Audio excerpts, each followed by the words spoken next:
quick like and subscribe if you enjoy my content. My name is Connor. I'm 36 years old, and I work as a financial analyst for an investment management firm in Boston, Massachusetts. I analyze financial statements, track money flows, and identify discrepancies in accounting practices. I'm trained to follow the money, to understand where it comes from and where it goes. I never thought I'd need to audit my own wife's spending. But when someone who's never saved a dollar in their life suddenly becomes passionate about building an emergency fund, and then that emergency fund disappears at exactly the rate of someone else's monthly rent payment, you start asking questions. My wife, Allison, started a separate savings account for emergencies 8 months ago, and what I discovered about where that money was actually going destroyed everything I thought I knew about our marriage. I met Allison 9 years ago at a mutual friend's engagement party in Cambridge. She was working as a social media manager for a lifestyle brand, creative and spontaneous in ways I wasn't. I was the numbers guy, methodical and careful. We balanced each other. We got married 7 years ago, bought a townhouse in Jamaica Plain, a 3-bedroom Victorian with original details and a small backyard. I continued in finance, working my way up to senior analyst. Allison moved between a few marketing jobs, eventually settling at a tech startup downtown. Combined income around $195,000. Comfortable, stable, building toward our future. For 7 years, we had a system that worked. We maintained a joint checking account for household expenses, mortgage, utilities, groceries. We each contributed proportionally based on our income. I paid about 60%, she paid 40%. Everything else was personal spending from our individual accounts. Allison had never been a saver. She lived paycheck to paycheck, spending on clothes, restaurants, experiences. I tried to encourage her to build savings, but she'd always resisted. Life is meant to be lived, she'd say. What's the point of making money if you don't enjoy it? I didn't push. She paid her share of household expenses. What she did with the rest was her business. Then 8 months ago, everything changed. We were having dinner one evening when Allison brought it up. I've been thinking about our financial situation, she said. Okay, we don't have an emergency fund. If something happened, job loss, medical emergency, major house repair, we'd be in trouble. She was right. We didn't have a dedicated emergency fund. I had personal savings, about $45,000, but nothing specifically earmarked for emergencies. Allison had virtually nothing saved. You're absolutely right, I said. We should build one. How much were you thinking? The standard advice is 6 months of expenses. For us, that's probably $30,000. That's a good goal. Should we open a joint savings account? Actually, I was thinking I'd start my own separate emergency fund. I feel like I need to be more financially responsible. And I want to do this myself, prove to myself I can save. It sounded mature. Responsible. Exactly the kind of financial growth I'd been hoping Allison would embrace. That's great, I said. I'm proud of you. Do you need help setting it up? No, I've got it. I'm going to set up automatic transfers. $800 a month to start. See if I can build up $10,000 over the next year. That's ambitious. Can you afford $800 a month? I'll cut back on other stuff. Fewer dinners out, less shopping. I really want to do this, Connor. I want to be more financially secure. I was genuinely impressed. For 7 years, Allison had shown zero interest in savings. Now she was committing to $800 a month. It was a dramatic shift, but people change. People mature. I should have asked more questions. Over the following months, I watched Allison transform. She talked constantly about her emergency fund, how much she'd saved, how good it felt to see the balance grow. I'm up to $3,200, she'd say. For months in, I'm actually doing this. She'd show me her phone sometimes, pulling up her savings account app to display the balance. I'd celebrate with her, tell her how proud I was. But I also started noticing other changes. Allison's spending hadn't actually decreased. She was still buying new clothes, still going out to restaurants, still maintaining the lifestyle she'd always had. If she was saving $800 a month, she should have been cutting back somewhere. How are you affording the savings? I asked one evening. I haven't noticed you cutting back on expenses. I got more efficient with my spending, she said. Shopping sales, meal prepping, finding deals. It adds up. It was plausible. Maybe she had gotten better at budgeting. But then I noticed something else. Our joint account for household expenses, the one where we both auto-deposited our contributions, had started running low. I checked the balance one day and saw we were down to $400. We usually maintained at least $2,000 to cover bills and groceries. I pulled up the transaction history. Allison's contributions had been late. Not missing, just late. Instead of depositing on the 1st of each month, she'd been depositing on the 5th, 7th, sometimes the 10th. Hey, I noticed your household contributions have been late lately. I mentioned. Everything okay with your paycheck? Oh, sorry. I've just been distracted. I'll set a reminder to make sure it happens on time. No problem. Just want to make sure we're covered for bills. The next month, same thing. Contribution came on the 8th instead of the 1st. I started paying closer attention to our overall finances. Not suspiciously, just analytically, because that's what I do professionally. I identify patterns, spot inconsistencies. What I found didn't make sense. Allison's take-home pay was approximately $4,200 per month after taxes. Her household contribution was $1,600. That left her $2,600 for personal expenses and savings. If she was saving $800 per month for her emergency fund, she had $1,800 left for everything else. But her spending hadn't decreased. I'd see charges on her personal credit card, which she'd occasionally mention or I'd notice on statements she left out. New clothes, restaurants, entertainment. Easily $2,000 a month, same as always. The math didn't work. She was spending $2,000 on personal expenses, contributing $1,600 to household, and supposedly saving $800. That was $4,400 per month on a $4,200 income. She was running a $200 monthly deficit. You can't do that for long without going into debt or dipping into savings. But her emergency fund supposedly kept growing. I decided to look more carefully. One evening while Allison was in the shower, I did something I'm not proud of. I looked at her laptop, which she'd left open on our kitchen counter. Her bank account was logged in. I could see her checking account balance, $127. I could see her savings account, the emergency fund she'd been building. Balance, $6,400. 8 months of supposedly saving $800 per month would have been $6,400. So the balance matched her claims. But I looked at the transaction history for her checking account. Her paycheck deposits were there, $4, $200 every 2 weeks, on schedule. But there was another deposit, a recurring deposit, once a month for $800. Always dated around the 15th. Always from source listed as Venmo transfer. Someone was sending Allison $800 per month via Venmo. And that money was going directly into her emergency fund. Allison wasn't saving her own money. Someone else was funding her emergency savings, who was sending her $800 a month. I closed the laptop before she came downstairs. My mind was racing.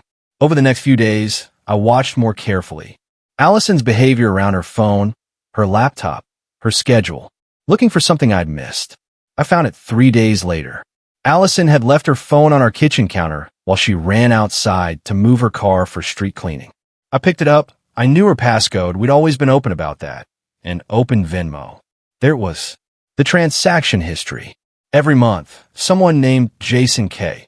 was sending Allison $800. The payments went back 8 months. The memo line on each payment varied. For you, this month's help covering things, take care. These weren't business payments. These are personal, intimate. I clicked on Jason K.'s profile. It wasn't private. His full name was Jason Keller. His profile picture showed a man in his early 30s, good-looking, professional appearance. His bio said Boston-based, marketing and good coffee, living my best life. I scrolled through his public transactions. Venmo shows transactions publicly by default unless you change settings. I saw Jason paying other people for normal things. Dinner splits, concert tickets, rent to his landlord. Rent. That caught my attention. His rent payment to someone named Berkshire Property Management was $800, paid on the 1st of every month. And Allison was receiving $800 from Jason on the 15th of every month. The timing was offset, but the amount was identical. My wife was receiving money from a man named Jason in the exact amount of his rent payment every single month for 8 months and putting it into an emergency fund. I sat down at our kitchen table, still holding Allison's phone, trying to understand what I was looking at. Then another thought occurred to me. I went back to Allison's bank transaction history on her laptop. I looked at her outgoing transactions. There, on the first of every month, was a Venmo payment going out. $800 to Jason K. Allison was receiving $800 from Jason on the 15th, then sending $800 back to Jason on the 1st. She was acting as a pass-through, receiving money, holding it for 2 weeks, then sending it back. But why would someone send you money just to have you send it back? Unless the money needed to look like it came from someone else. I pulled up my own phone and did something I should have done sooner. I searched Jason Keller Boston Marketing on LinkedIn. I found him. Same profile picture. Marketing director at the same company where Allison worked. They were co-workers, and they were running some kind of financial arrangement that involved Allison holding his money and sending it back to him. I needed to understand why. That evening, I confronted Allison. We were sitting on our couch, supposedly watching TV, when I turned to her.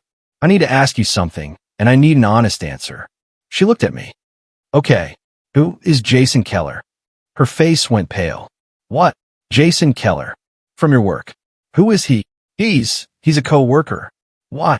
Because he's been sending you $800 a month for the past 8 months. And you've been sending it back to him. And I want to know why. She set down her phone. What do you know about that? I looked at your Venmo and your bank account. I saw the transactions. You went through my phone. You went through $6,400 of someone else's money while telling me it was your emergency fund. I think we're past privacy concerns. She took a breath. It's not what you think. Then what is it? Jason is going through a divorce. His wife is a lawyer, and she's trying to claim he's hiding assets. He needed to move some money temporarily so it wouldn't show up as his income during the divorce proceedings. I was helping him by receiving his rent money, holding it, and sending it back. He was paying me to hold it, as a favor, to keep it out of his accounts temporarily. Why would you agree to that? Because he's a friend, and he was desperate. Friends don't ask friends to help them commit financial fraud during a divorce, Allison. That's exactly what this is. If his ex-wife's attorney finds out, you could be implicated as an accessory. It's not fraud. It absolutely is. He's hiding income from his spouse during divorce proceedings. That's illegal, and you're facilitating it. She looked down. I didn't think of it that way. He made it sound like he just needed help. For 8 months? You've been doing this for 8 months. He kept saying he needed more time. I stared at my wife. Is there something else going on with Jason? What do you mean? I mean, are you having an affair with him? No. God, no. We're just co-workers. Co-workers who are engaged in financial fraud together. Co-workers where he sends you money with memos that say for you and heart emojis. Those were just friendly. Jason is married. Well, divorcing. But the point is, there's nothing romantic between us. Then why would you risk our financial security, your legal standing, and our marriage to help him hide money from his ex-wife? She didn't have an answer. I stood up. I want you to stop immediately. Send the money back tonight. End this arrangement. And then we need to figure out what this means for us. Connor, you've been lying to me for 8 months. You created a fake emergency fund to hide the fact that you were helping your coworker commit fraud. You've put our household finances at risk by being late on contributions because you were managing his money. This is beyond anything I can understand. She started crying. I'm sorry. I know I should have told you. I just didn't think you'd understand. Understand what? That you were committing a crime? You're right. I don't understand that. I went to our bedroom and closed the door. My mind was reeling. The next morning, I called a divorce attorney. Her name was Rebecca Strauss. Came highly recommended for complex financial cases. Rebecca, I need advice. My wife has been involved in what I believe is financial fraud connected to a coworker's divorce. I need to know how this affects me and what my options are. Tell me everything. I explained the situation. The fake emergency fund, the Venmo transfers, Jason Keller's divorce, the pattern of payments. Rebecca was quiet for a moment. Your wife is absolutely facilitating financial fraud. If Jason's ex-wife's attorney uncovers this, they could subpoena your wife's records. She could face legal consequences. And depending on how your joint finances are structured, you could potentially be implicated as well. What should I do? First, document everything. Screenshots of the Venmo transactions, bank records showing the pattern. Second, distance yourself legally. If you're considering divorce anyway, filing now establishes a clear timeline that you didn't know about this arrangement until recently. You think I should file for divorce? I think you should protect yourself from legal liability for your wife's actions. Whether that means divorce or legal separation, or simply creating a paper trail that shows you discovered this and demanded it stop, that's up to you. But don't wait. I spent the next 2 days documenting everything. Screenshots, bank records, a timeline of when the payments started, how I discovered them when I confronted Allison. Then I made a decision. I filed for divorce. Not primarily because of the affair possibility, though I still wasn't entirely convinced there wasn't one, but because my wife had engaged in illegal financial activity for 8 months, lied about it, and put our household finances and legal standing at risk for a coworker's benefit.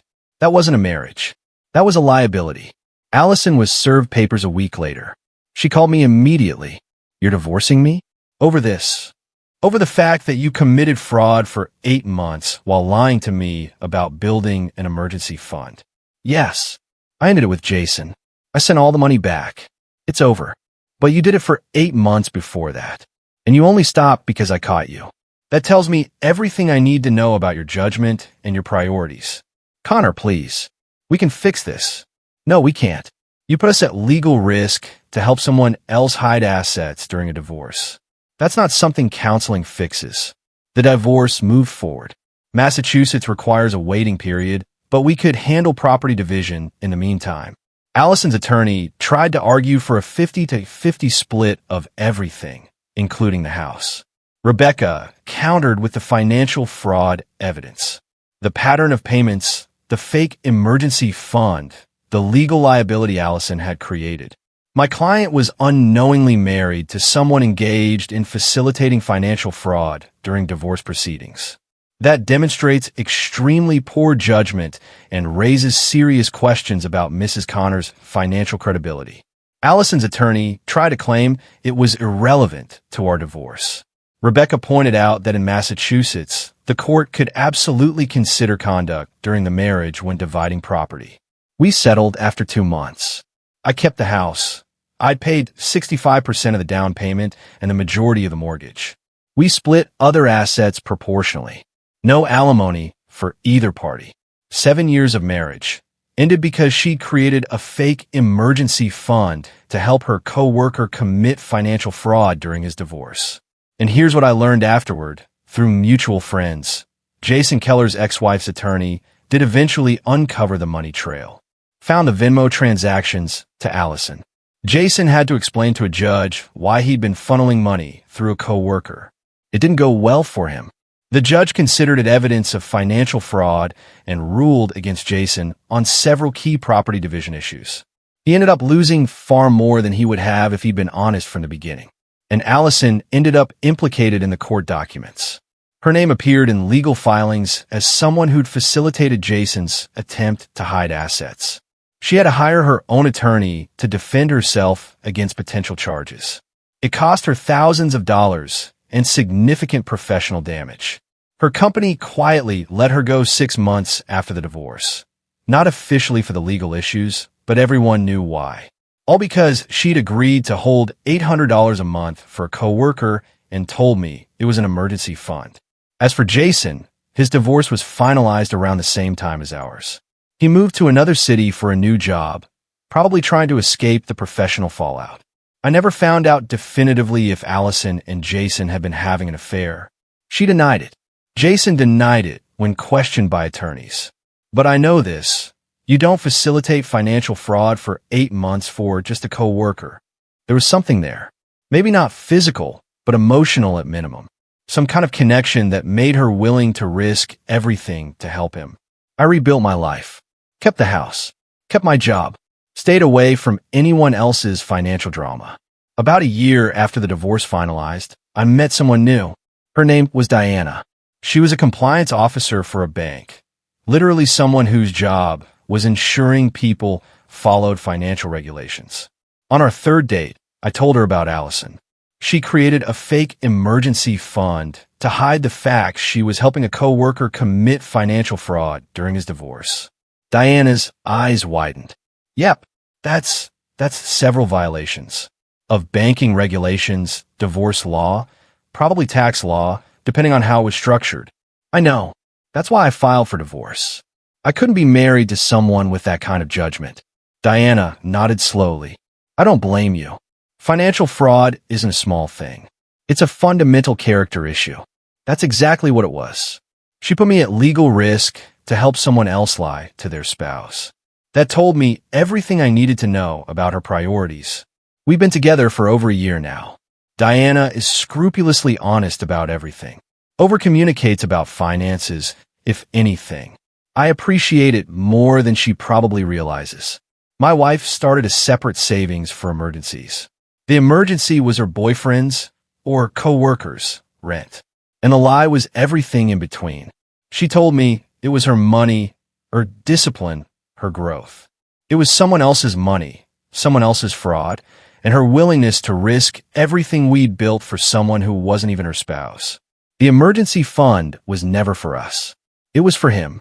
And when I found out, the emergency became hers.